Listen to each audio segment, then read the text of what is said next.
B for bullet if it will come from your side, यहाँ से B for BrahMos जाएगी। इसी तरह से पता है कि कब डायलॉग करना और कब इन्हें घर पे घुसकर मारना। आज इनको पता लग गया पाकिस्तान वालों को कि अगर आज के बाद अगर कोई आप ऐसी हरकत करते हो that will be considered as an act of war. उसके बाद इमीडिएटली उस फेक स्टोरी को किसने उठाया? द डॉन, पाकिस्तान का न्यूज़पेपर, द वायर जैसे चैनल्स। ऐसे लोगों के खिलाफ सख्त से सख्त कार्रवाई होनी चाहिए। आप ये कहते हैं कि स्टूडेंट्स के साथ बाहर इस तरह की चीज़ें नहीं हुई। देखिए, मैं फिर कहता हूँ, एक आधे इंसिडेंट्स अगर कुछ ऐसा हो भी तो घर के अंदर अगर आप जॉइंट फैमिली में रहते हैं, दो बच्चे आपस में लड़ते हैं तो क्या बड़े एक दूसरे के साथ सिर फाड़ना शुरू कर दें? 22 अप्रैल को पहलगाम में हुए 22 रन हमले के बाद लगातार ऑपरेशन सिंदूर और उसकी कामयाबी का जश्न मनाने के लिए भाजपा की जानिब से लगातार तिरंगा रैलीज निकाली जा रही हैं। आज वादी कश्मीर के खुसूसी दौरे पर भाजपा के स्पोक्स पर्सन अभिजीत जसरोतिया जी हैं, इनसे बात करेंगे।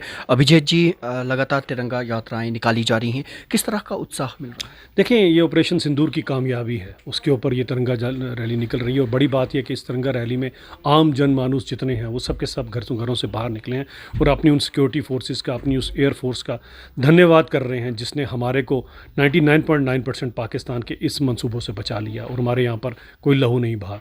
जो है तभी कह रहा हूँ 99.9% जो हमारा बचा हो गया इन सब। At the same time opposition ये कह रही है कि आप ऑपरेशन सिंदूर को पोलिटिसाइज कर रहे हैं, आप क्या कहें? देखें, मुझे लगता है कि एक भी जगह पर अगर आप देखें जो तिरंगा रैली निकल रही है, कहीं पर भी भारतीय जनता पार्टी का कोई झंडा नहीं है।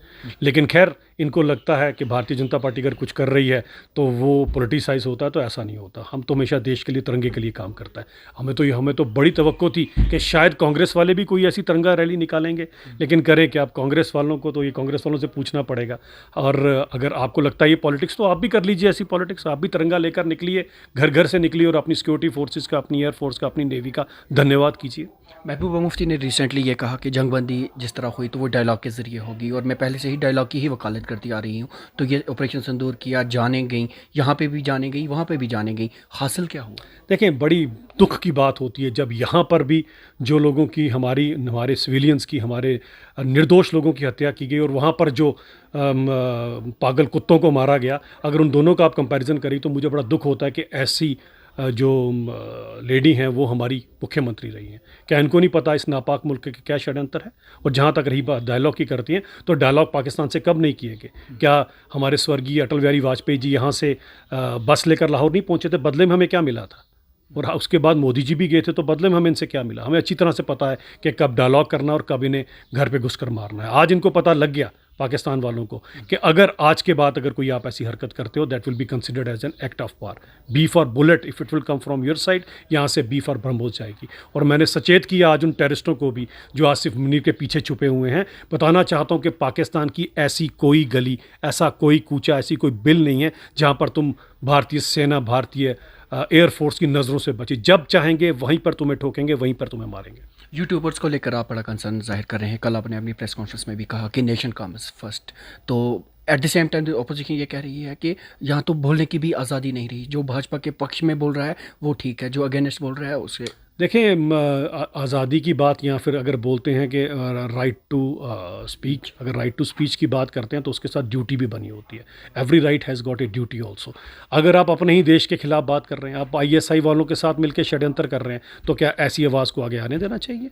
हमने किस आवाज़ को दबाने की कोशिश की? वो आवाज़ जरूर दबेगी जो मेरे देश के खिलाफ बात करेगी। अब वो टाइम चला गया कि आप खाओ यहाँ का और गुनगान वहाँ के गाओ। अगर ऐसे किसी अभी भी किसी मुगालते में बैठा है तो उसका भी हमें पता है क्या इलाज करना है। केवल और केवल सबसे पहले हिंदुस्तान, तिरंगा सबसे पहले आएगा, उसके बाद ये सब बातें। और मैं खासकर यूट्यूबर्स को भी कहना चाहता हूँ कि सभी के सभी यूट्यूबर्स गलत नहीं होते हैं, लेकिन चंद लोग जो पैसे की खातिर या कुछ अश्लीलता परोस कर अगर लगता है रातों रात हम पब्लिसिटी ले जाएंगे, तो उनके ऊपर सख्त से सख्त कार्रवाई की जाएगी और सख्त से सख्त कानून भी बनेंगे। ऐसे यूट्यूबर्स कभी भी हमारे समाज का आइडल नहीं हो सकते। हमें समाज के अंदर अच्छी अच्छी चीज़ें फैलानी है। हमें अपने समाज के अंदर गद्दारी करने वाले लोगों को आगे लेकर नहीं आना, या मेरे देश को कोई गलत बोल रहा है ऐसे लोगों को आगे लेकर नहीं आना। मैं इसीलिए आपके दैनिक सवेरा के चैनल के माध्यम से मैं लोगों को बताना चाहता हूँ कि बड़ा सोच समझ के किसी के चैनल को सब्सक्राइब करें, बड़ा सोच समझ के किसी की वीडियो को लाइक करें, देख लें कि कहीं इसमें मेरे देश के खिलाफ कोई बात तो नहीं है। भाजपा के जो नेता है जिन्होंने सोफिया कुरैशी के खिलाफ गलत अल्फाज का का इस्तेमाल किया, उसके बारे में क्या कहेंगे? देखिए, मैं ये कहना चाहता हूँ कि सोफ़िया कुरैशी हमारी बहन, हमारी बेटी ने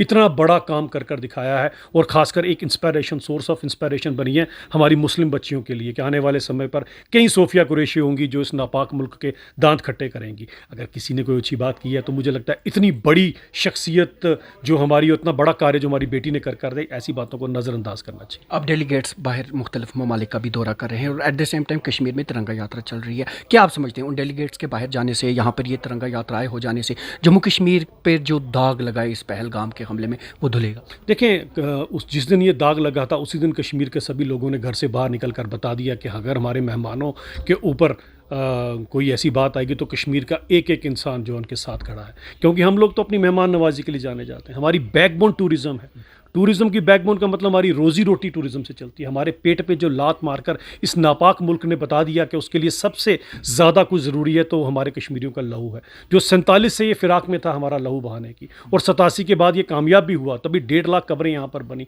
हमारे कश्मीरी हिंदू भाई यहाँ से विस्थापित हो गए, चले गए, उनका भी कत्लो गारत की गई। और अब लेटेस्ट ड्रोन अटैक करके पाकिस्तान ने बता दिया। सोचिए, अगर हमारी एयरफोर्स, हमारी टेक्नोलॉजी ना होती, मोदी जी ना होते तो 10 के 10 ज़िलों में कितना लहू बहता। यहाँ से पता लग गया ये नापाक मुल्क केवल एक ही चीज़ चाहता है, वो हमारे कश्मीर के लोगों का लहू। जंगबंदी के बाद सरहद पर रहने वाले लोगों की जो असल मसाइल हैं वो सामने उभर कर आ रहे हैं। हालांकि बहुत सारी पॉलिटिकल पार्टीज़ के जो नेता हैं वहाँ जा रहे हैं, लोगों से मिल रहे हैं, लेकिन ज़मीनी सतह पर कुछ हो नहीं रहा। ऐसे में उन लोगों की ज़्यादातर उम्मीदें आपसे जुड़ी हुई हैं, मरकज़ी सरकार से जुड़ी हुई हैं, क्योंकि आपकी सरकार है। तो उनके लिए क्या? देखिए, इसका पूरी तरह से संज्ञान लिया जा रहा है। एक भी इंसान जिसका कोई भी नुकसान हुआ है पूरी तरह से भरपाई की है। मुझे पिछले दिनों किसी जर्नलिस्ट ने पूछा क्या सबको 5-5 लाख रुपया दे देना चाहिए। मैंने कहा जी, जितना जिसका नुकसान हुआ है उसको भरपाई ज़रूर करनी चाहिए। अब जिन बेचारे वो 2 मासूम बच्चे जिसकी जान चली गई, वो तो बेचारे ज़िंदगी में, उसके मैं वालिद को भी देख रहा था, वो वालिद भी बेचारे जो उनकी हालत थी वो तो कभी कोई पूरी कर ही नहीं सकता। जिनके जो दुनिया से चले उनकी तो कोई भरपाई नहीं कर सकते। लेकिन चलो, अगर कोई पैसों से या किसी चीज़ से जो उनका नुकसान है उसकी जितनी भरपाई सरकार कर पाएगी ज़रूर करे। आप कुछ करेंगे सर उसमें ज़ाती तौर पर? देखिए, ज़ाती तौर पर हमारे को जो कहा जाएगा, कोई मेरे पास अगर ऐसा कोई मेरे पास पहुँचे भी थे कुछ लोग, मैं बताना नहीं चाहता, मेरी हमेशा आदत रहती है ऐसा कुछ किया जाए जो मुझसे हो सका खासकर, तो हमने ज़रूर कोशिश की है। Sir, at the same time जब आप यूट्यूबर्स की बात करते हैं, जब ये हिंदुस्तान और पाकिस्तान के दरमियान ये कशीदगी चल रही थी, हमने देखा कि कुछ नेशनल मीडिया ने भी उस तरह की चीज़ें चलाई जो कि नहीं थी, और कई ऐसे जम्मू कश्मीर के तलबा व तालिबात थे जिन्हें बाहर भी खरास किया गया। तो उस पर क्या कहेंगे? देखिए, मैं आपको बताना चाहता हूँ, अगर आपने देखा उसके इमीडिएटली बाद एक वीडियो रिलीज़ हुआ था यहाँ की, पता नहीं किस यूनियन का कोई लड़का था, उसने बनाया हुआ था। उसके अंदर उसने पुराने फेक वीडियोज़ डाले और पुराने फेक वीडियो से एक नैरेटिव चलाना शुरू कर दिया कि आप वो 26 लोगों का जो कत्ल हुआ उसको भूल जाएं, कहीं 2 बच्चे आपस में लड़े हैं उसको हाईलाइट करें। यानी कि वो जो 26 लोगों का, मासूम लोगों का कत्ल कर दिया गया जिसकी भरपाई कोई नहीं कर सकता, उसको किसके साथ कोलेट करने के। ऐसे लोग बड़े खतरनाक, बहुत डेंजरस लोग होते हैं। खैर, उसके ऊपर कार्रवाई भी ज़रूर होगी। लेकिन बात ये आती है उसके बाद हुआ क्या। उसके बाद इमीडिएटली उस फेक स्टोरी को किसने उठाया? द डॉन, पाकिस्तान का न्यूज़पेपर, द वायर जैसे चैनल्स, उन्होंने उठाया।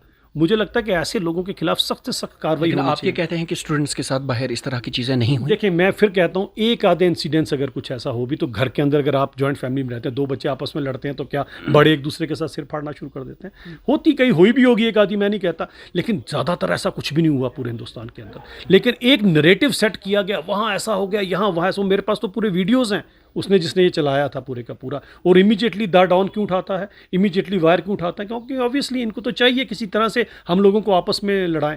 मैं तो कहता हूँ इस पाकिस्तान ने ये भी हमें बता दिया, जब उसने अपने नापाक इरादों से हमारा गुरुद्वारा भी के ऊपर भी अटैक किया, हमारी एक मस्जिद भी शहीद कर दी, हमारे सबसे प्राचीन हनुमान जी के मंदिर के ऊपर भी अटैक कर दी। उसने बता दिया कि हमारे पास, हमें मंदिर, मस्जिद या गुरुद्वारे किसी में परहेज़ नहीं है, हम किसी को नहीं छोड़ेंगे, हमें केवल और केवल अपने नापाक इरादों को यहाँ पर कामयाब करना। लेकिन मैं सराहना करना चाहता हूँ अपने देश के हिंदुओं की भी, मुसलमानों की, कि सब ने एक मिलकर, एक होकर इनको जवाब दिया। इवन उस समय, अब तो मैं आज की बात नहीं, लेकिन उस समय अपोजिशन भी थी, वो भी एक ही प्लेटफॉर्म पर थी। तो जब ऐसी आपदा की घड़ी आई, हम सब ने बताया कि हम हिंदुस्तानी पहले हैं, बाद में हम अलग अलग मज़हब के हैं, बाद में हम अलग अलग पार्टियों के। For the first time Jammu Kashmir का वतीरा हमें अलग सा देखने को मिला, पर्टिकुलरली 22 अप्रैल के बाद के जो इंसिडेंट्स हुए, जम्मू कश्मीर के अवाम बिना किसी कॉल के, बिना उस चीज़ के सभी सड़क पर बाहर निकले, सभी ने कंडम किया। क्या आप इसे एक शिफ्ट देखते हैं, एक चेंज देखते हैं, एक तब्दीली देखते हैं? देखिए, मैं शुरू से ये चीज़ मानता था कि हमारे ख़ासकर अगर कश्मीर के संदर्भ में आप मेरे से सवाल पूछ रहे हैं, कश्मीर के लोगों के दिल में हमेशा हिंदुस्तान रहा। तभी आप देखें टू नेशन थ्योरी में इन्होंने ये मुल्क चुना, ना कि दूसरा मुल्क चुना। इनके मन में हमेशा ही वो चीज़ थी। 87 तक सब कुछ ठीक था, लेकिन उसके बाद जो कुछ हुई आपके सामने उसका खमियाजा हिंदुओं ने भी भुगता और मुसलमानों ने भी भुगता। तो मुझे लगता है कि ये सब चीज़ें जो हैं, इन सबको पीछे छोड़कर अब एक ऐसा समय आ चुका है और लोगों को ये रियलाइजेशन हुई भी है, ऐसा नहीं। और ख़ासकर ये जो आखिरी हरकत पाकिस्तान ने की है, जो 10 ज़िलों को, हमारे कश्मीर के ज़िलों को टारगेट कर कर उन्होंने बता दिया कि हमें कश्मीरियों में सिर्फ एक ही चीज़ पसंद है, किस तरह से कश्मीरियों का लहू बहाया जाए। आज पता लग गया। और ख़ास ये बात रही कि 5 अगस्त 2019 के बाद जो अमन, सुकून, सुख, चैन, जो तरक्की कश्मीर के लोगों ने देखी, मैं खुद ऐसे लोगों को जानता हूँ 20-20, 30-30 सालों जिन्होंने अपने लोन नहीं दिए थे पुराने होटल्स के लोन देकर नए होटल खड़े किए। लोगों ने यहाँ पर नए नए शिकारे बनाए, नई हाउस बोट्स बनी, लड़कों ने कितनी नई गाड़ियाँ निकाली जिनके लोन फाइनेंस हुए। सबके सब इंतज़ार कर रहे थे। पहले 2.5 करोड़ आए थे, फिर 4 करोड़ टूरिस्ट आए, इस बार शायद 5 करोड़ टूरिस्ट आएंगे। किसी बेचारे ने उम्मीद लगाई थी टूरिस्ट से कि 4 पैसे मिलेंगे, मैं अपनी बेटी की शादी कराऊंगा, अपनी बहन का निकाह कराऊंगा, बूढ़ी माँ का इलाज कराऊंगा, बाप के घुटने चेंज करवाऊंगा। कितनी उम्मीदें थी, युवाओं को कितनी उम्मीदें थी, लेकिन सबकी उम्मीदों के ऊपर मुझे लगता है इस नापाक मुल्क ने पानी फेर दिया। हम फिर से खड़े होंगे, सब इकट्ठे बढ़ेंगे और इस नापाक मुल्क को, उसकी औकात, आसिफ मुनीर को और इनके षड्यंत्रकारियों और उन पागल कुत्तों को जिनको इस पाकिस्तान ने पाल कर रखा है, उन सबको सबक सिखाएंगे यहीं बैठकर। और वो हम तभी कर सकते हैं जब हम सब के सब लोग अपने वतन के साथ, अपने देश के साथ खड़े। अपना वक्त देने के लिए बहुत बहुत शुक्रिया सर। चलिए सर। तो नाज़रीन, आप थे अभिजीत जसरोतिया जी, जिनके साथ हमने बात की दैनिक सवेरा के लिए। श्रीनगर से कैमरामैन यसफ खान के साथ में ज़ुबैर कुरैशी।